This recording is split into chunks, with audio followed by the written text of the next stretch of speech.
Hello everyone, आप सभी का L1 ऑनलाइन प्रोग्राम में स्वागत है। सॉरी थोड़ा लेट हो गया आज। गुड आफ्टरनून सभी को जितने भी हैं।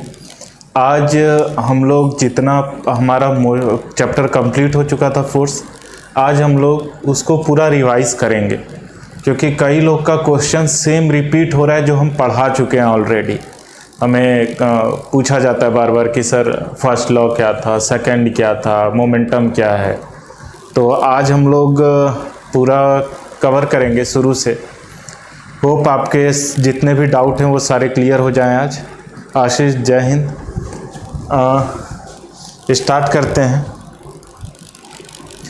जो बच्चे नए हैं वो ज़रूर से L1 एस्पायर ऐप डाउनलोड कर लेंगे जिससे आपको ये सारी बेनिफिट उठा पाएँ।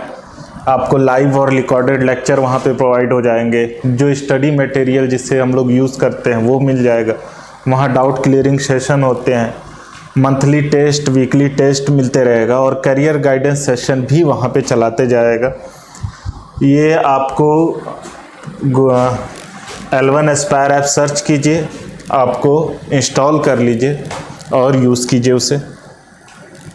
ये सारी चीज़ें हमने पहले भी पढ़ चुकी हैं, तो बहुत ध्यान से सुनिएगा और कोशिश कीजिएगा जो भी डाउट होगा आज उसे क्लियर कर लीजिएगा इस चैप्टर से रिलेटेड थ्योरी वाइज।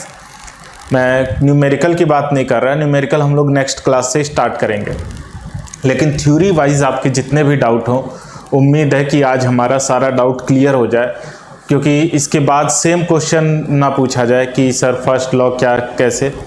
तो ध्यान से समझिएगा।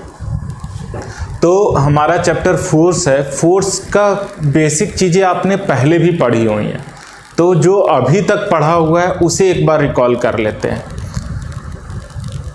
तो सबसे पहले फोर्स जो हम लोग नॉर्मली जानते हैं, फोर्स क्या है? फोर्स है एनी काइंड ऑफ पुल और push is known as force, है ना। किसी तरह के धक्का देने या खींचने को हम लोग फोर्स कहते हैं। ठीक।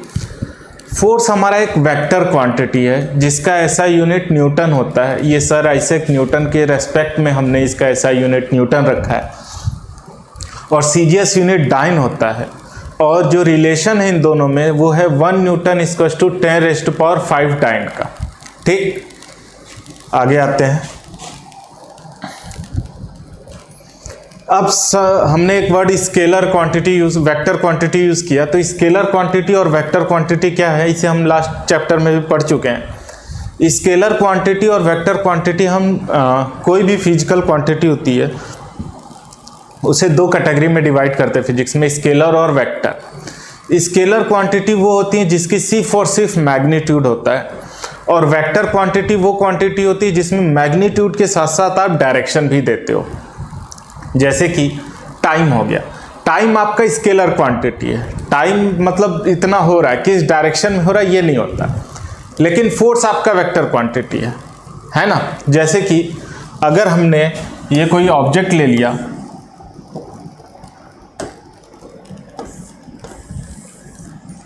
और इस पे मैं कहूँ ये ऑब्जेक्ट किधर मूव करेगा, मैं इस पे 100 न्यूटन का फोर्स लगा रहा हूँ और मैं जानना चाह रहा हूँ ये किधर मूव करेगा। नहीं बता सकते आप। फोर्स जब भी किसके ऊपर लगाएंगे तो आप किसी पर्टिकुलर डायरेक्शन में लगाएंगे। अब मैं कहूँ कि मैं इस वाइट बोर्ड डिजिटल बोर्ड पे फोर्स लगा रहा हूँ, कोई मतलब नहीं, किधर लगा रहा हूँ बताना पड़ेगा ना। तो फोर्स जब भी लगाते हैं किसी पर्टिकुलर डायरेक्शन में लगाते हैं। तो अगर हम अगर ये बोले कि हम 100 न्यूटन का फोर्स इस डायरेक्शन में लगा रहे हैं तो ये पूरा इंफॉर्मेशन हुआ। तो जो आप डायरेक्शन जिसमें बताना पड़ जाए या जिसमें डायरेक्शन भी हो उसे हम वेक्टर क्वांटिटी कहते हैं। ठीक है। स्केलर क्वांटिटी जिसमें सिर्फ मैग्नीट्यूड मतलब न्यूमेरिकल वैल्यू 10, 50, 100, 1000। जैसे टाइम कितना हो रहा है, 10 बज रहा है, तो 10 बजने का मतलब 10 AM PM उसका यूनिट आप लगाते हो, लेकिन वैल्यू कितनी 10, 20 ऐसे ही बताते हो। ठीक है। जैसे मास हो गया 5 kg, 10 kg, 15 kg, तो ये क्या है, मास है आपका। इसमें आप सिर्फ वैल्यू बताते हो डायरेक्शन में। ठीक है। वेक्टर क्वांटिटी में आपने लास्ट चैप्टर में भी पढ़ा है कि डिस्प्लेसमेंट होता है, वेलोसिटी होता है, एक्सीलरेशन, मोमेंटम, आपका फोर्स, ये सारे वेक्टर क्वांटिटी हैं। ठीक, तो होप आपको क्लियर हो गया स्केलर वेक्टर। अब अगर हम इफेक्ट ऑफ फोर्स की बात करें तो इफेक्ट ऑफ फोर्स 2 होते हैं, मतलब 5 इफेक्ट ऑफ फोर्स हमारे होते हैं। कहीं भी फोर्स लगेगा तो इन पांचों में कुछ ना कुछ कोई ना कोई चेंज आएगा, मतलब कोई ना कोई चीज होगी फोर्स लगने पे। पहला change in shape, change in size, change in position, change in direction और चेंज इन स्टेट। ये 5 टॉपिक हैं आपके। पहला हमने बताया चेंज इन शेप। तो जैसे आप देखिए इसका शेप चेंज हो रहा है ना, कि मिट्टी का कोई चीज बना रहे हैं आप फिल्म में, तो आप उसका शेप चेंज करते हो बार बार, ठीक है। तो वो हो गया चेंज इन शेप, मतलब मिट्टी लिए गोला किए, गोला ऐसे रगड़ दिए तो वो सिलेंडर हो गया। तो आप किसी तरह खिलौने में हर तरह का मिट्टी से बदलते रहते हो, तो चेंज इन शेप हो गया। नेक्स्ट है चेंज इन साइज। जैसे रबड़ को पकड़ के खींच दीजिए, अभी इतना लंबा है, खींच दीजिए, लंबा हो गया। तो हम यहाँ पे चेंज इन साइज बता रहे हैं, ठीक है। ओके, डेड शॉट आपका क्वेश्चन है what is force field. Okay, हम उसे भी बता देते हैं यहाँ पे। देखिए फोर्स फील्ड क्या होता है कि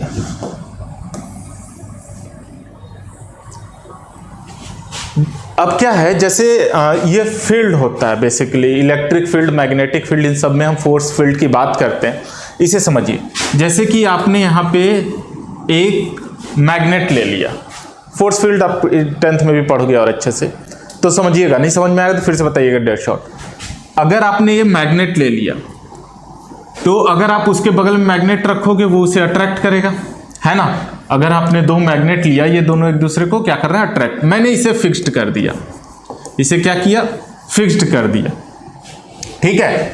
अब यहां पे रखा, ये मैग्नेट को अट्रैक्ट कर रहा है,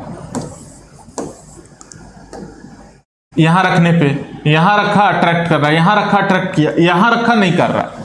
मतलब अगर आपने एक बार मैग्नेट लिया है, जैसे ये बार मैग्नेट है, तो कुछ रीजन तक, मतलब दूरी तक, या इधर यहां तक अट्रैक्ट किया, इसके बाद नहीं कर रहा है, इधर यहां तक अट्रैक्ट कर रहा है, इसके बाद नहीं कर रहा है। तो जितने रीजन, आगे रख के यहां तक अट्रैक्ट कर रहा है, इसके बाद नहीं, पीछे इधर अट्रैक्ट कर रहा है, इसके बाद नहीं, तो जितने रीजन तक ये इसे अट्रैक्ट कर रहा है, ये आपका फेरोमैग्नेटिक सब, मतलब ये जो मैग्नेट है ये दूसरे मैग्नेट को अट्रैक्ट कर रहा है जितने दूर तक, वो उसका फील्ड हो गया, उसका दायरा हो गया, है ना। जैसे बहुत हम लोग बनारस में तो ये बहुत यूज करते हैं ना, कि अरे ये हमारा एरिया है, ये हमारा फील्ड है ना, कि यहाँ ये हमारा फील्ड है, यहाँ हमें सब जानता है। तो ये फील्ड का मतलब क्या हुआ, कि जितने रीजन तक आपको लोग जानते हैं, ठीक, वो आपका फील्ड हो गया, आपका दायरा हो गया। कहते हैं ना कि अरे अब जैसे घर साइड आ जाओ अपने, तो कहते हैं अरे अपने फील्ड में आ गए, अब कोई दिक्कत नहीं।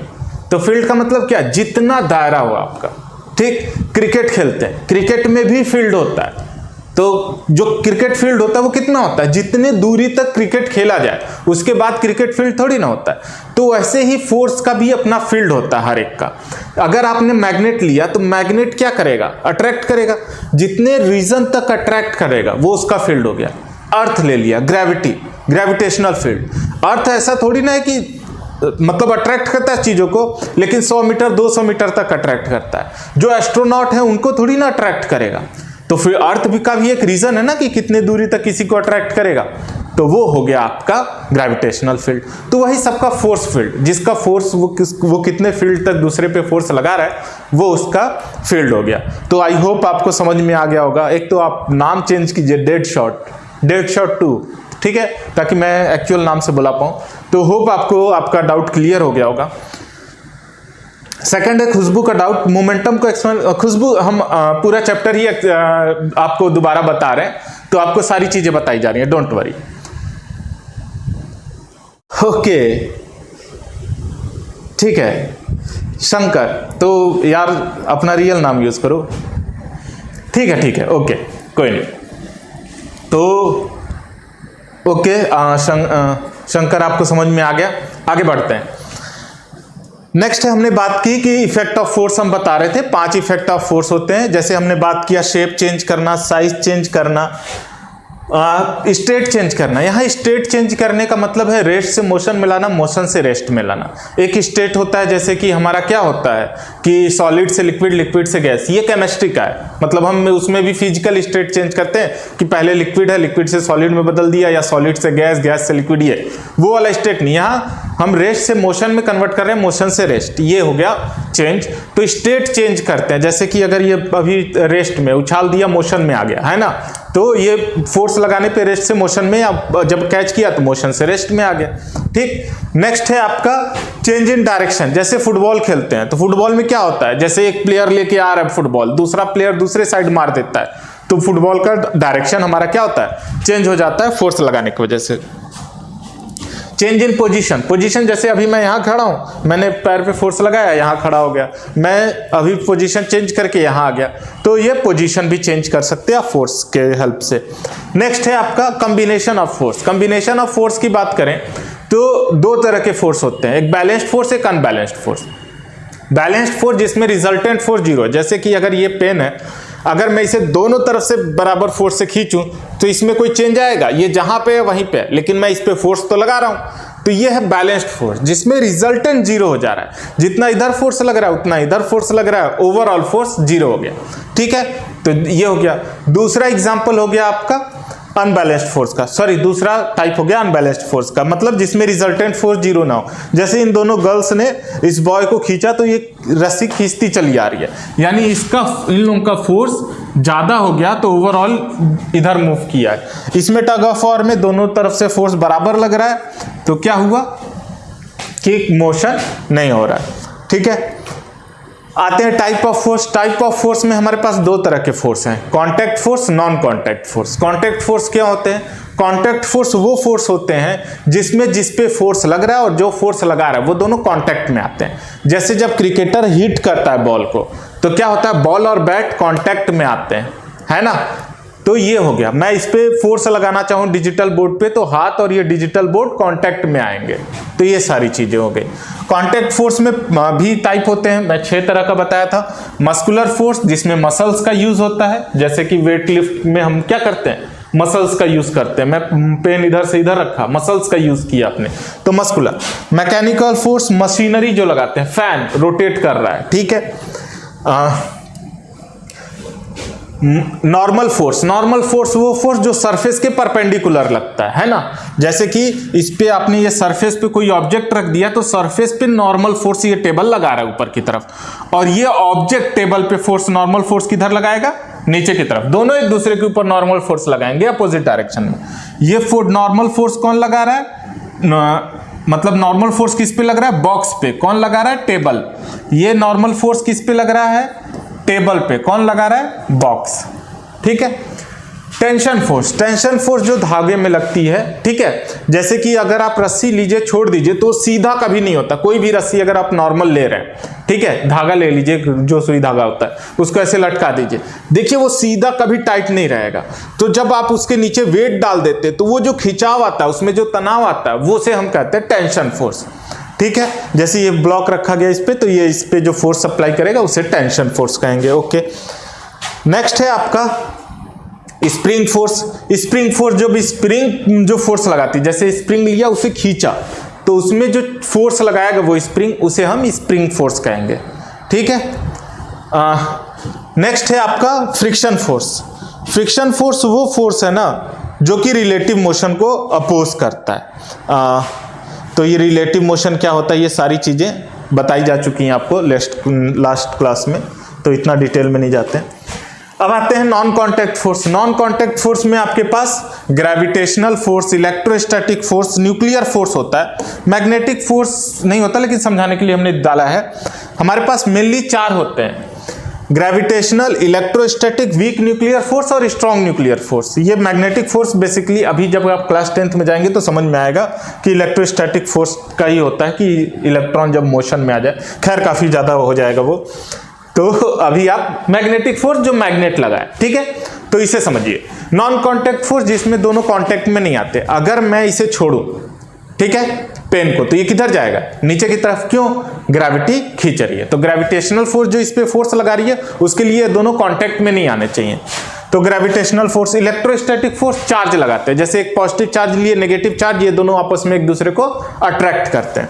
मैग्नेटिक फोर्स मैग्नेट लगाता है, जैसे एक नॉर्थ पोल रखिए तो रिपेल करेगा, नॉर्थ पोल साउथ पोल रखिए अट्रैक्ट करेगा, या 2 मैग्नेट रखिए अट्रैक्ट करेगा या रिपेल करेगा।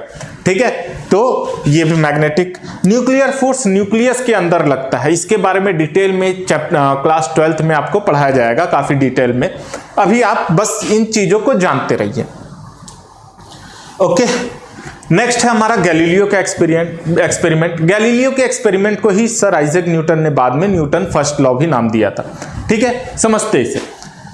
क्या है कि उन्होंने क्या किया, तीनों का एक ही फंडा है, मैं इसे एक्सप्लेन कर दे रहा हूं, सब सेम चीज है, आपको बताया भी जा चुका है। जैसे एक बॉल रखा गया, ये अभी किस में है, रेस्ट में। एक और पहले बना लो, जैसे यहां एक बॉल रख दिया, ये किस में है, रेस्ट में, और ये किस में रह रहा है, अगर आप छोड़ दीजिए तो ये रेस्ट में ही रहेगा, है ना। अगर मैं इस पेन को यहाँ रख के छोड़ दूं, मैं 4 दिन बाद भी आऊँ, अगर कोई नहीं छुएगा तो ये यहीं पड़ा रहेगा, यानी जो रेस्ट में है वो रेस्ट में रहना चाहेगा। अब देखिए यहाँ ये रेस्ट में है, ये क्या करने लगा, मूव, क्यों, क्योंकि इस पे कौन सा फोर्स लग रहा है, ग्रेविटेशनल फोर्स, है ना। यहाँ कौन सा फोर्स लग रहा है, ग्रेविटेशनल फोर्स। ठीक है, तो अगर इसके ऊपर ग्रेविटेशनल फोर्स लग रहा है तो क्या होगा, ये नीचे जाने लगेगा, यानी ये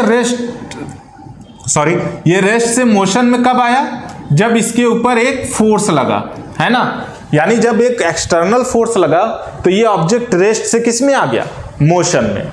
सही है, तो ये रेस्ट से मोशन में कब आया, जब इसके ऊपर बाहर से एक फोर्स लगा। ठीक, तो ये हमारा रेस्ट से मोशन में आ गया। अब देखिए, जब ये मोशन में था, ये तो ऐसे चलता जाएगा, अब ऊपर जा रहा है तो ये किस में था, मोशन में। अब इस पे फोर्स उल्टे डायरेक्शन में लगने लगा, तो मोशन से ये किस में आ जाएगा, फिर फाइनली रेस्ट में। तो कोई ऑब्जेक्ट यहां पे था तो ये मैक्सिमम वेलोसिटी से था, जब ये मैक्सिमम मोशन में था, मतलब मोशन में था, तो इसे मोशन से रेस्ट में लाने के लिए फिर आपको क्या करना है, एक एक्सटर्नल फोर्स लगाना पड़ा। ओके, अब हमारी वक्त है टेक्निकल टीम को बुलाने की। एक सेकेंड।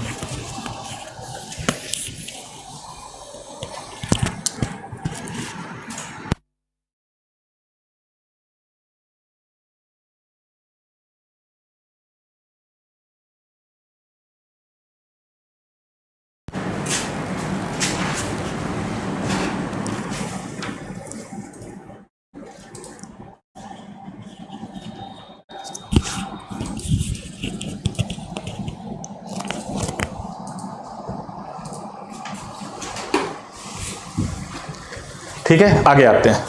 तो पहले उसी स्लाइड पे चलते हैं, ये काफ़ी थोड़ा आगे हो गए हम लोग। तो हम लोग आते हैं, हमने क्या कहा कि ये मोशन में था, तो मोशन से रेस्ट में लाने के लिए हमें फिर क्या करना पड़ा, एक एक्सटर्नल फोर्स लगाना पड़ा। तो ये कौन सा है, gravitational force. Gravitational force, sound जा रहा है ना, किसी को अगर साउंड में कोई प्रॉब्लम होगा तो बता देगा।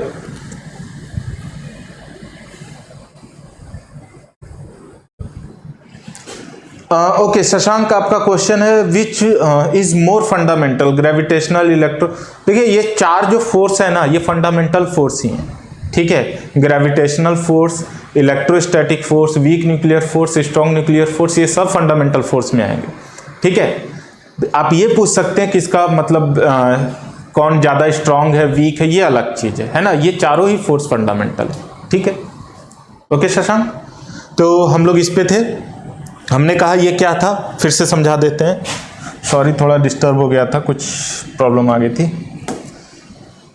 तो समझिए।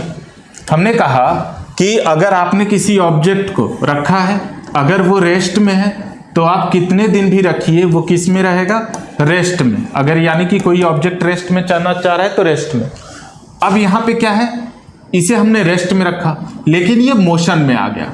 अब हम जानना चाहते हैं इसे रेस्ट से मोशन में कौन लाया, क्योंकि जब हमने इसे रेस्ट में ऐसे रखा था तो रेस्ट में ही था, लेकिन रेस्ट से मोशन में यहाँ पे लाया ये ग्रेविटेशनल फोर्स। कौन लाया, ग्रेविटेशनल फोर्स। तो ये ग्रेविटेशनल फोर्स की वजह से रेस्ट से किस में आ गया, मोशन में। अब देखिए यहाँ पे ये किस में है, ये समझ में आ गया। अब यहाँ से देखिए ये किस में है, मोशन में, और ये जैसे जैसे ऊपर जा रहा है इसकी वेलोसिटी कम होते जा रही है, ये किस में आते जा रहा है, रेस्ट में। तो मोशन से रेस्ट में आने के लिए भी कौन जिम्मेदार हुआ, ये ग्रेविटेशनल फोर्स। ये जो ग्रेविटेशनल फोर्स है ये बाहरी फोर्स है ना, ये एक्सटर्नल फोर्स है। तो रेस्ट से मोशन में लानी हो या मोशन से रेस्ट में लाना हो, हमें एक एक्सटर्नल फोर्स चाहिए। ठीक है, अब इसे देखिए, अगर हमने प्लेटफॉर्म सीधा कर दिया, ये रेस्ट से मोशन में आ चुका है, अब यहाँ मोशन में है। अब ये क्या कर रहा है, कंटिन्यूअसली बढ़ते जा रहा है, ये सीधे मूव करते जा रहा है, यानी ये मोशन में एक बार आ गया तो मोशन में ही है ना। यानी कोई ऑब्जेक्ट मोशन में है तो मोशन में रहेगा, कोई ऑब्जेक्ट रेस्ट में है तो रेस्ट में रहेगा। कोई ऑब्जेक्ट को रेस्ट से मोशन में लाना है, एक्सटर्नल फोर्स लगाना होगा। किसी ऑब्जेक्ट को मोशन से रेस्ट में लाना है, एक्सटर्नल फोर्स लगाना होगा। यही हो गया आपका गैलीलियो का एक्सपेरिमेंट, जिसे न्यूटन का फर्स्ट लॉ कहते हैं। थैंक यू शशांक, ठीक है राय, ओके, साउंड मतलब जारी है। अब आते हैं न्यूटन के फर्स्ट लॉ। तो गैलीलियो के एक्सपेरिमेंट से जो रिजल्ट आया था ना, उसी को न्यूटन ने अपना फर्स्ट लॉ कह दिया था, जिसे न्यूटन का फर्स्ट लॉ कहता है कि अगर कोई ऑब्जेक्ट रेस्ट में है तो रेस्ट में रहेगा, मोशन में तो मोशन में, जब तक कि उस पर अनबैलेंस्ड एक्सटर्नल फोर्स ना लगे। अब इस अनबैलेंस्ड एक्सटर्नल फोर्स को समझिए। अनबैलेंस्ड मतलब कि बैलेंस नहीं होना चाहिए। जैसे ये पेन है, दोनों तरफ से खींचिए, बैलेंस फोर्स लगाएंगे तो अगर रेस्ट में तो रेस्ट में रहेगा। अनबैलेंस्ड फोर्स लगाना होगा। और एक्सटर्नल, अगर आप बस के अंदर से बस को कितना या कार को कितना भी धक्का दीजिए, कार आगे नहीं जाने वाला, आपको बाहर से ही धक्का लगाना पड़ेगा, ठीक है। तो एक्सटर्नल फोर्स होना चाहिए, तो अनबैलेंस्ड एक्सटर्नल फोर्स इसीलिए कहते हैं। इसे हम लॉ ऑफ इनर्शिया भी कहते हैं, ठीक है। अब इसे क्यों कहते हैं? और इनर्शिया जो होता है ये डिपेंड ऑन मास करता है, ठीक है। इनर्शिया क्या होता है अब इसे समझते हैं। इनर्शिया किसी भी ऑब्जेक्ट की प्रॉपर्टी है कि वो अपना स्टेट नहीं चेंज करना चाहता। अगर वो रेस्ट में है तो रेस्ट में रहना चाहेगा, मोशन में है तो मोशन में रहना चाहेगा, ठीक है। समझिए इस चीज को। मैंने पहले क्या कहा? मैंने कहा कि अगर न्यूटन फर्स्ट लॉ कहता है अगर कोई ऑब्जेक्ट रेस्ट में तो रेस्ट में रहेगा, मोशन में तो मोशन में, अगर उसके ऊपर कोई, जब तक कि उसके ऊपर कोई अनबैलेंस्ड एक्सटर्नल फोर्स ना लगे, ठीक। लेकिन अगर हमने इनर्शिया की बात की तो हमने उसकी प्रॉपर्टी बताई ऑब्जेक्ट की, कि ऑब्जेक्ट की प्रॉपर्टी है कि वो रेस्ट में रहना चाहता है या मोशन में। अगर रेस्ट में तो रेस्ट में, मोशन में तो मोशन में, ठीक है। तो इनर्शिया क्या हुई? किसी ऑब्जेक्ट की प्रॉपर्टी। न्यूटन फर्स्ट लॉ क्या हुआ? कि कोई ऑब्जेक्ट है, उसका स्टेट चेंज करना है, उसका स्टेट चेंज करना है तो आपको क्या करना होगा? फोर्स लगाना पड़ेगा। तो यहां पे इनर्शिया में, मतलब न्यूटन के फर्स्ट लॉ में हमने फोर्स को डिफाइन कर दिया, ठीक है। इनर्शिया भी बता दिया, और इनर्शिया बताया कि मास पे डिपेंड करता है। जिसका मास ज्यादा उसका इनर्शिया क्या होगा? ज्यादा होगा। अब इनर्शिया तीन तरह के होते हैं, inertia of rest, inertia of motion, inertia of direction.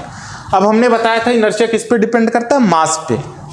मतलब अगर मैंने एक पेन ले लिया और एक बुक ले ली फिजिक्स की, तो किसका इनर्शिया ज्यादा होगा? ऑब्वियसली बुक का। क्यों? बुक का मास ज्यादा है। अब inertia of rest, inertia of motion, inertia of direction को वन बाय वन देख लेते हैं। इनर्शिया ऑफ रेस्ट क्या कहता है? कि अगर कोई ऑब्जेक्ट रेस्ट में है तो रेस्ट में रहना चाहेगा। इसका एग्जांपल बेस्ट बस वाला है, कि आप बस पे ऐसे पकड़ के खड़े हो, है ना, आपका पूरा बॉडी रेस्ट में है, बस भी रेस्ट में है, आपने ऊपर पकड़ा हुआ है, दो ही जगह कांटेक्ट है आपका, एक आपका यहां जहां पकड़ा हुआ और दूसरा ओके खुशबू सही है, बुक सही है, प्लेटफॉर्म पे जहां खड़े हैं वो कांटेक्ट में, जहां आपने पकड़ा हुआ वो कांटेक्ट में। अब जैसे ही बस एकाएक चलती है तो बस किस में आ गई? मोशन में। हमारा बॉडी किस में? रेस्ट में। किस में रहना चाहेगा? रेस्ट में। हम किधर चले? हमें कैसा लगता है कि हम किधर जा रहे हैं? पीछे की तरफ। एक्चुअली हम पीछे नहीं जाते, बस आगे चली जाती है, लेकिन हमें क्या फील होता है कि हम किधर चले गए? पीछे की तरफ। क्यों? क्योंकि हमारा ऑब्जेक्ट किस में, मतलब हम किस में थे? रेस्ट में। हम किस में रहना चाहेंगे? रेस्ट में। और बस किस में आ गया? मोशन में, ठीक है। आगे आते हैं। जैसे ये क्वाइन है, कार्ड के मतलब यहां क्वाइन रखा, उसके नीचे कार्ड, उसके नीचे ग्लास है। कार्ड को मारिए तेजी से। कार्ड को जब तेजी से मारेंगे, क्वाइन किस में था? रेस्ट में। बाद में भी किस में रहना चाहेगा? रेस्ट में। तो कार्ड तो आगे चला जाता है, क्वाइन उसी में नीचे आ जाता है। तो ये इनर्शिया ऑफ रेस्ट हो गया। होप आपको क्लियर हो गया होगा inertia of rest. Priyanshu book, Rai book, ठीक है, वेरी गुड। आते हैं inertia of motion. Inertia of motion है कि अगर कोई ऑब्जेक्ट अगर मोशन में है तो मोशन में रहना चाहेगा। तो उसका क्या है कि अगर जैसे आप गाड़ी कोई चला रहा है, अगर एकाएक ब्रेक लगा दीजिए तो आप किधर जाते हैं? आगे की तरफ धक्का खाते हैं। तो इसीलिए कहते हैं हमेशा सीट बेल्ट लगाइए, कि एकाएक अगर आपका गाड़ी रुक जाए तो आप आगे की तरफ मतलब आगे की तरफ से जो आपका व्हीकल का आगे का पार्ट है उससे टकरा ना जाओ, है ना। तो इसीलिए सीट बेल्ट आपको बजाता है, और ये बहुत इंपॉर्टेंट होता है। तो इसी क्या हुआ कि जैसे आप गाड़ी में जा रहे हो, ठीक है, गाड़ी किस में? मोशन में। आप किस में? मोशन में। जब आपने ब्रेक हिट किया तो गाड़ी किस में आ गया? रेस्ट में। आप किस में थे? मोशन में। किस में रहना चाहोगे? मोशन में। आप किधर चले जाओगे? आगे की तरफ। तो ये है इनर्शिया ऑफ मोशन। अब नेक्स्ट है inertia of direction. Inertia of direction का एग्जांपल बेस्ट है, आप इससे समझिए कि एक पत्थर को आपने बांध के, इससे भी बेटर है बस वाला समझ लीजिए कि अगर आप बस से स्ट्रेट जा रहे हो, अगर बस आपका राइट मुड़ता है तो आपकी बॉडी लेफ्ट की तरफ जाती है ना। क्यों? क्योंकि आप शुरू में किस में बॉडी जा रही थी, किस डायरेक्शन में, सीधे, वो किस में जाना चाहेगी, सीधे। अब बस किसने टर्न ले लिया, किस साइड, राइट साइड, तो वो किधर जाएगा, लेफ्ट साइड, ताकि जितना ये राइट जा रहा है उतना जाके लेफ्ट जाके एक दूसरे को कैंसिल करके वो किस पाथ को स्ट्रेट फॉलो करे, स्ट्रेट पाथ को। तो ये हो गया इनर्शिया ऑफ डायरेक्शन। होप आपको क्लियर हो रहा है सारी चीजें। अब आते हैं मोमेंटम। खुशबू तुम्हारे ही अच्छा तुम्हारा तो मोमेंटम ही था, ठीक है, उसे एक्सप्लेन करते हैं। तो देखिए, अभी भी किसी को कोई डाउट है जितना अभी बताया तो उसे कमेंट सेक्शन में जरूर लिख दीजिए, क्योंकि अब इसके बाद इन्हीं सबको आप क्वेश्चन मत पूछिएगा, क्योंकि क्वेश्चन हमारे पास जो आते हैं वो यही आ जाते हैं मैक्सिमम। न्यूमेरिकल तो मैंने कहा था कि आप भेजते रहिए, अब इसके बाद तो हम न्यूमेरिकल ही सॉल्व कराएंगे, पहले सेकंड चैप्टर का, फिर फर्स्ट चैप्टर का जो हमारा आपके द्वारा पूछा गया वो सारे क्वेश्चन। लेकिन जो आप लोग ये कॉन्सेप्ट का पूछने लगते हैं ना, तो थोड़ा दुख होता है कि आप लोग क्लास को फिर सीरियसली नहीं ले रहे हो, या फिर आपको अगर नहीं समझ में आ रहा तो आप पूछ नहीं रहे हो, ठीक है, क्योंकि ये सारी चीजें आपको मतलब बताने के बाद तो आनी चाहिए, ठीक है। तो अब देखते हैं मोमेंटम क्या है। मोमेंटम होता है एक फिजिकल क्वांटिटी जो दो क्वांटिटी का, मास और वेलोसिटी का प्रोडक्ट होता है। जैसे कि अगर कोई ऑब्जेक्ट है वो मूव कर रहा है तो वो उसके पास क्या है, मोमेंटम, मतलब उसका मास और वेलोसिटी क्या हो गया, मोमेंटम, जिसको डिनोट करते हैं P से। किसे डिनोट करते हैं, P से। और ये होता क्या है, product of mass and velocity. हम मास इन मोशन को भी इन शॉर्ट बोले तो मोमेंटम कह सकते हैं। मोमेंटम दो तरह का हो गया, मतलब अगर मोमेंटम देखें तो मोमेंटम इनिशियल मोमेंटम यानी mass into initial velocity, final momentum mass into final velocity, ठीक है। तो ये था मोमेंटम। खुशबू, आपको अभी भी कोई डाउट है मोमेंटम में तो पूछ लीजिएगा, ठीक है। मोमेंटम इतना ही था। कंजर्वेशन ऑफ लीनियर मोमेंटम हम आगे चलेंगे, तो आपको मोमेंटम में ही डाउट था कि कंजर्वेशन, तो आप कमेंट कर दीजिएगा, मैं पढ़ाते चल रहा हूँ, अगर आपका रहा तो मतलब मैं बता दूंगा। अब आते हैं हम लोग न्यूटन के सेकंड लॉ। न्यूटन का सेकंड लॉ कहता है कि force is directly proportional to rate of change of momentum. Okay Khushboo, ठीक है। तो मोमेंटम फोर्स का मतलब न्यूटन के सेकंड लॉ से हमारा क्या पता चलता है कि फोर्स जो होता है वो डायरेक्टली प्रोपोर्शनल होता है rate of change of momentum के। तो ये क्या है, तो चेंज इन मोमेंट, चेंज को हम लोग डेल्टा से डिनोट करते हैं, पहले भी बताया था, मोमेंटम को P से, और रेट मतलब डिवाइडेड बाय T।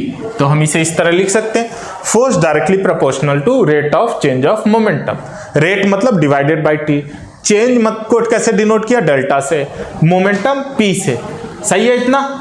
तो force directly proportional to delta P by T। अब इसे हम डायरेक्टली प्रोपोर्शनल बता चुके हैं। डायरेक्ट रिलेशन समझ लीजिए कि अगर एक की वैल्यू बढ़ेगी तो दूसरे की वैल्यू बढ़ेगी, एक की वैल्यू घटेगी तो दूसरे की वैल्यू घटेगी, है ना। तो ये डायरेक्ट रिलेशन है, ठीक। तो force directly proportional change in momentum divided by time. Change in momentum मतलब final momentum P final minus P initial momentum divided by T, ये हो गया हमारा फोर्स। अब फाइनल मोमेंटम का क्या हो गया, मतलब final momentum mass into final velocity, initial momentum mass into initial velocity divided by time T, ये हो गया हमारा फोर्स। मास को अगर हम कॉमन ले लें, हम क्या कर रहे हैं, मास को कॉमन ले रहे हैं, तो फोर्स डायरेक्टली प्रोपोर्शनल हो गया mass final velocity minus initial velocity divided by T। देखिए ये आपका एक्सेलरेशन है, A equals to V minus u divided by T तो होता है। तो हम क्या लिख सकते हैं, force directly proportional to mass into acceleration. हमने बताया है जहां भी प्रोपोर्शनलिटी होती है उसे अगर इक्वल्स टू में बदलना है तो एक कांस्टेंट लगता है, वो कांस्टेंट हमने K लिख दिया, K m इंटू A और ये के की वैल्यू आप एक्सपेरिमेंटली निकालते हो। जब हमने एक्सपेरिमेंट किया तो के की वैल्यू हमें मिली 1, के की वैल्यू 1 मिली, यानी जो फोर्स है इक्वल टू हो गया मास इनटू एक्सीलरेशन। ये हमारा फोर्स का फॉर्मूला हो गया। तो न्यूटन के फर्स्ट लॉ में हमने फोर्स को डिफाइन किया कि फोर्स की वजह से कोई ऑब्जेक्ट अपना स्टेट चेंज करता है। सेकंड लॉ में हमने फोर्स की वैल्यू भी बता दी कि फोर्स इक्वल टू होता है मास इनटू एक्सीलरेशन। होप आपको ये चीजें क्लियर हो रही हैं। आगे बढ़ते हैं। अब यूनिट ऑफ फोर्स की बात करते हैं। जहां भी डाउट हो तुरंत कमेंट सेक्शन में लिखे कि हाँ सर ये डाउट है, ये नहीं समझ में आ रहा, जो भी, ताकि हम वहीं पे उस चीज को आज समझा दें। ठीक है, आते हैं यूनिट ऑफ फोर्स। फोर्स का यूनिट सीजीएस यूनिट की बात करें डाइन होता है, एसआई यूनिट की बात करें न्यूटन होता है, किलोग्राम फोर्स की बात करें तो ये वेट का ऐसा यूनिट है। वेट क्या होता है? वेट अगर आपने जैसे कि अगर एक ऑब्जेक्ट रख दिया तो उसे ग्रेविटी अपने तरफ कितनी तेजी से खींच रही है तो ग्रेविटी उसके ऊपर फोर्स लगाएगी, वो क्या होगा? मास। और ए की जगह क्या होगा? Acceleration due to gravity. Acceleration कौन प्रोवाइड करे? जो ग्रेविटी एक्सीलरेशन प्रोवाइड कर रही है उसे कहेंगे, यानी force equal to mass into acceleration, और उस फोर्स को हम लोग उस वेट कहते हैं और वो हो जाएगा mass into acceleration due to gravity, mg। यानी वेट का जो ऐसा यूनिट होता है किलोग्राम फोर्स होता है। किलोग्राम फोर्स मतलब 1 kgf।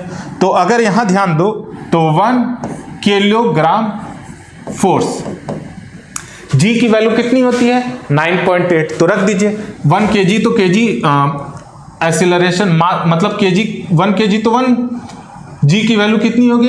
9.8। तो ये 1 kgf बराबर हो गया 9.8 न्यूटन के, है ना। इसे और डिटेल में बताया है तो इतना नहीं चलते हैं। आपको अगर डाउट है तो आप लेक्चर देखिए, लेक्चर में आपको बताया हुआ है और इससे रिलेटेड कोई क्वेश्चन आया नहीं, तो होप आपको ये चीजें समझ में आ गई थी। 1 ग्राम फोर्स वही उसी हिसाब से आ जाता है 981 डाइन। ठीक है, तो 1 kgf इक्वल टू 9.8 न्यूटन और 1 gf इक्वल टू 981 डाइन। ठीक है, आगे आते हैं। अब आते हैं इंपल्स ऑफ फोर्स। तो इंपल्स ऑफ फोर्स क्या है? इंपल्स है कि एक बहुत ही शॉर्ट ड्यूरेशन में लगने वाला फोर्स, छोटे टाइम में लगने वाला फोर्स, शॉर्ट ड्यूरेशन में लगने वाला फोर्स को हम लोग इंपल्स कहते हैं। ठीक है, आ रहा है समझ में कि बहुत छोटे टाइम के लिए जो फोर्स लगता है तुरंत, वो इंपल्स होता है। ठीक, इंपल्स को डिनोट करते हैं हम लोग आई से। आई इक्वल टू होता है फोर्स इनटू टाइम। ठीक, अब अगर हम यहां से ध्यान दें, अगर हमारा ये क्वांटिटी को अगर हम फिक्स्ड रखें, एक कांस्टेंट की तरह ट्रीट करें, तो F इक्वल टू क्या हो जाएगा? I by T. ठीक, यानी फोर्स जो होगा वो इनवर्सली प्रोपोर्शनल होगा टाइम के। ध्यान दीजिए, ये जो फोर्स है और टी क्या है? एक दूसरे के अपोजिट है ना, यानी टाइम नीचे आ रहा है, यानी अगर हम टाइम को बढ़ाएंगे तो फोर्स की वैल्यू कम होगी, टाइम को कम करेंगे फोर्स की वैल्यू ज्यादा होगी। ठीक, इन शॉर्ट यही है। तो इससे हम लोग एग्जांपल्स कुछ समझते हैं कि क्या है। जैसे कि आपका बॉल कैच करता है क्रिकेटर,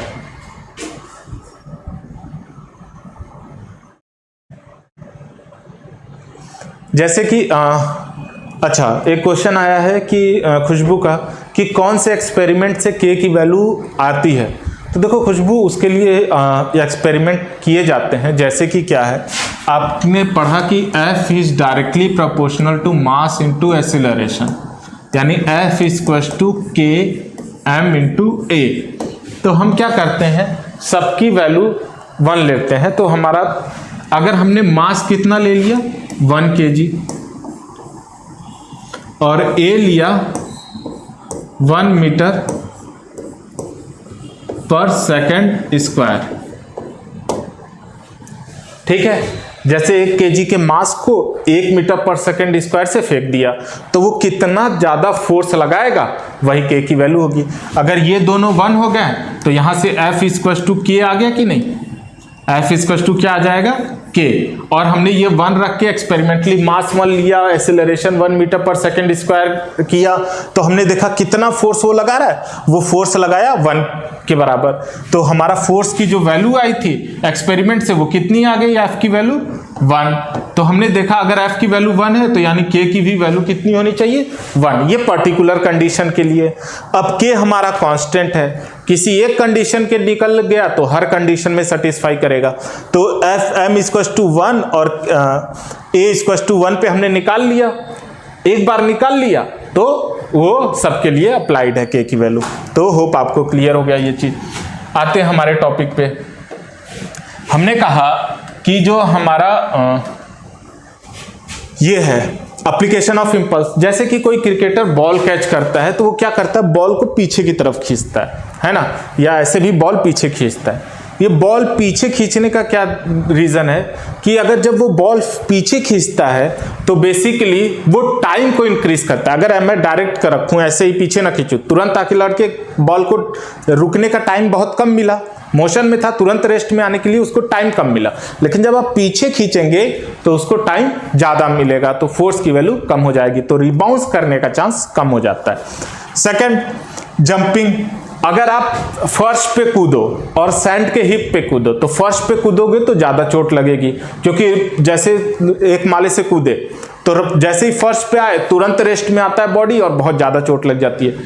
अगर सैंड पे कूदोगे तो थोड़ा धंसोगे, जितने देर धंसोगे वो टाइम बढ़ेगा तो फोर्स की वैल्यू कम होगी, और बाकी ही उसके एग्जाम्पल ही हैं।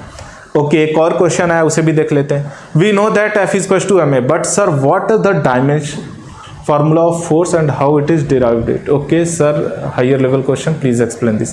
ओके शशांक, मैं इसे तुम्हें अलग से समझा दूंगा, यहाँ पे अभी जो पढ़ाई जा रही है उसे समझ लीजिए अच्छे से, ये कुछ खास नहीं है, तुरंत हो जाएगा, मैं इसे समझा दूंगा बाद में, ठीक है। नेक्स्ट है आपका न्यूटन का थर्ड लॉ, क्योंकि हमारे पास 4 मिनट है और उसमें सारी चीजें करना मुश्किल हो जाएगा। न्यूटन का थर्ड लॉ होता है कि every action is equal and opposite reaction, मतलब किसी ऑब्जेक्ट पे जितना फोर्स एक्शन लगाते हो वो उस पे उतना ही रिएक्शन लगाता है, जिसे हम एक्शन रिएक्शन पेयर भी कहते हैं, ठीक है। तो अब जैसे कि मतलब इसके लिए स्प्रिंग वाला एग्जांपल लिया था,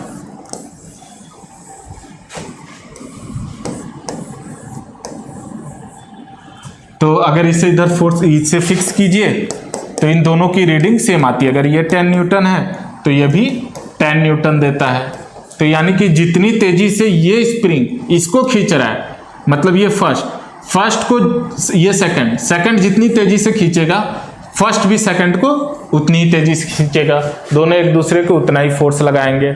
तो ये क्या हो गया, इस पे फोर्स किधर, इधर फोर्स लगा रहा है इधर, और ये वाला पे फोर्स इधर लगा रहा है, और दोनों की वैल्यू आ गई 10 न्यूटन। तो इसे हम एक्शन रिएक्शन पेयर कहते हैं। मतलब अगर आप ताली भी बजाओ तो जितनी तेजी से ये इस पे फोर्स लगाएगा उतनी तेजी से ये एक दूसरे पे फोर्स लगाएंगे, जिसे हम एक्शन रिएक्शन पेयर भी कहते हैं। लेकिन फिर हमने कहा था हर किसी को एक्शन रिएक्शन पेयर नहीं कह सकते। एक्शन रिएक्शन पेयर कहने के लिए सिर्फ 2 ही लोग होने चाहिए, मतलब जो फोर्स लगा रहा है जिस पे फोर्स लग रहा है, इन्हीं के बीच का बात होना चाहिए, कोई तीसरा नहीं आना चाहिए, और दोनों का नेचर सेम होना चाहिए। मतलब ये दोनों यहाँ पे कौन से फोर्स है, कॉन्टैक्ट फोर्स, तो ये भी कॉन्टैक्ट फोर्स है, ये भी कॉन्टैक्ट फोर्स। एक कॉन्टैक्ट फोर्स एक नॉन कॉन्टैक्ट फोर्स नहीं हो सकता। जैसे कि हमने ये एग्जाम्पल लिया था कि अगर आप एक बुक रख दो टेबल पे, तो टेबल बुक पे कौन सा फोर्स लगाएगा,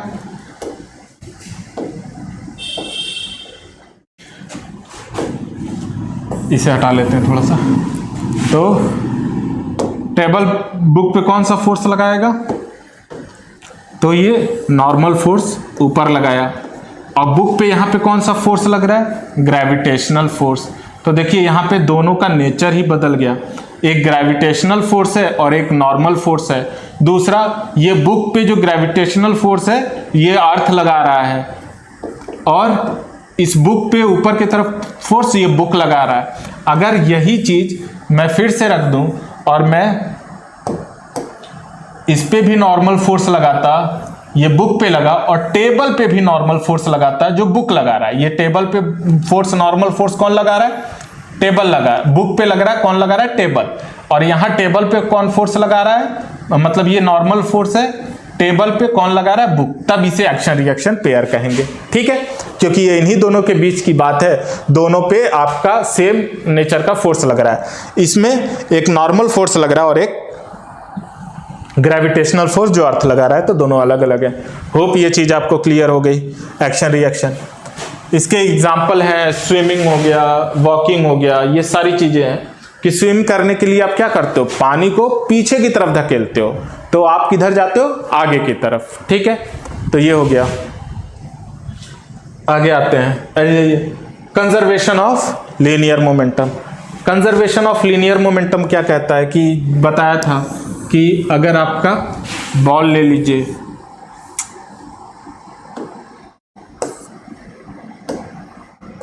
ठीक, इसका मास m1 लीजिए, इसका m2, इसकी इनिशियल वेलोसिटी u1, इसका इनिशियल वेलोसिटी u2, ये दोनों ही जाके आपस में कोलाइड करेंगे। इस पे ये फोर्स इधर लगाएगा, इस पे ये फोर्स इधर लगाएगा, ये m1 है, ये m2 है।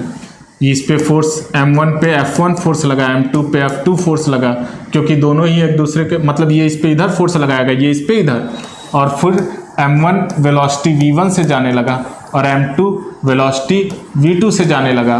तो हमने डिराइव किया था, तो हमें रिलेशन मिला था m1 v1 plus m2 v2 equals to m1 u1 plus m2 u2। ये क्या हो गया पूरा, ये फाइनल मोमेंटम फर्स्ट का प्लस फाइनल मोमेंटम सेकंड का, ये दोनों को ऐड करेंगे तो ये आएगा फाइनल मोमेंटम किसका, टोटल, ये पूरा फाइनल मोमेंटम। ये इनिशियल मोमेंटम फर्स्ट का और ये इनिशियल मोमेंटम सेकंड का, तो इन्हें जोड़ेंगे तो टोटल इनिशियल मोमेंटम। हमें मिला कि फाइनल मोमेंटम इनिशियल मोमेंटम के बराबर है। इसका मतलब मोमेंटम हमारा क्या है, कंजर्व है। इसके बाद हमने देखा था इसी फिनोमेना पे रिकॉइल वेलोसिटी ऑफ गन, कि जब आप गन को फायर करते हो तो बुलेट आगे जाता है, गन किधर जाता है, पीछे की तरफ। क्यों, मोमेंटम कंजर्व करने के लिए। और एक फ्लाइट ऑफ जेट, जेट में भी देखते हैं आप कि अगर कोई जेट है तो उसमें क्या होता है, एग्जॉस्ट निकलता है ना, गर्म हवाएं बहुत तेजी से निकलती हैं, तो ये इधर जाती हैं, तो ये किधर जाता है, ऊपर की तरफ। ठीक है, तो ये भी कंजर्वेशन ऑफ मोमेंटम का एग्जाम्पल है। तो यहाँ पे आपका ये चैप्टर रिवाइज्ड होता है पूरा। अब कहीं किसी को कोई डाउट तो पूछ लो, sir is there any formula derive for friction of fluid. हाँ शशांक, बिल्कुल है, लेकिन आप कैसा फ्लूइड लेते हो ये इस पे डिपेंड करता है। वाटर लेते हो कि क्या है, उसकी डेंसिटी फैक्टर पे भी डिपेंड करेगा। ठीक है, लेकिन हम निकाल सकते हैं, ऐसा कुछ नहीं है। ओके, और कोई? यहाँ हमारा चैप्टर खत्म, मतलब रिवाइज्ड होता है। खत्म तो पहले भी हो चुका है, ये पूरा हमने रिवाइज करा दिया थ्योरी वाइज। कल से हम, मतलब नेक्स्ट क्लास जब भी हमारा मिलेगा उस पर हम न्यूमेरिकल सॉल्व करना स्टार्ट करेंगे। इस चैप्टर के पहले जितने क्वेश्चन आप लोग के तरफ से आए हैं इस चैप्टर के ऊपर वो कराया जाएगा।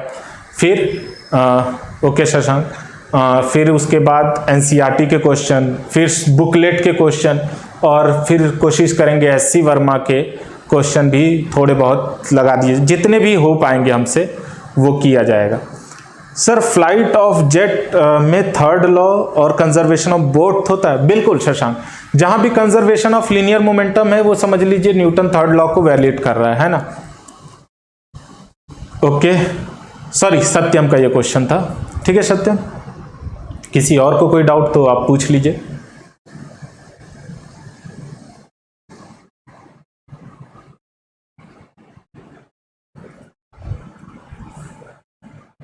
ओके, मैं 1 मिनट का टाइम देता हूं आपको कि आप जितना भी, किसी को कोई डाउट है तो वो पूछ ले इस चैप्टर से रिलेटेड, आप कमेंट कर लीजिए। नहीं तो फिर ये हमारा इस चैप्टर के ऊपर, ओके खुशबू, ये चैप्टर के ऊपर अब हम दोबारा थ्योरी वाइज क्वेश्चन ना पूछिए, कोशिश कीजिए इसे चैप्टर एक बार देख लीजिए। जितनी चीज़ें बताई गई हैं फिर आप इतने से ही आपका हर जगह का क्वेश्चन सॉल्व हो जाएगा। थ्योरी वाइज आपको कहीं प्रॉब्लम नहीं आएगी। अगर आपने इस लेक्चर को, अगर कहीं डाउट हुआ है तो आप पुराने लेक्चर को एक बार पूरा उठा के देख लीजिए। आपको होप आपको ये सारी चीज़ें आपको क्लियर नहीं है। ओके सत्यम, विस्कस फोर्स जो फ्लूइड लगाता है, ये विस्कस फोर्स और ये सारी चीजें आपको फ्लूइड में जानना है, तो आप फ्लूइड मैकेनिज्म आपको क्लास 11th में डिटेल में पढ़ना है शशांक।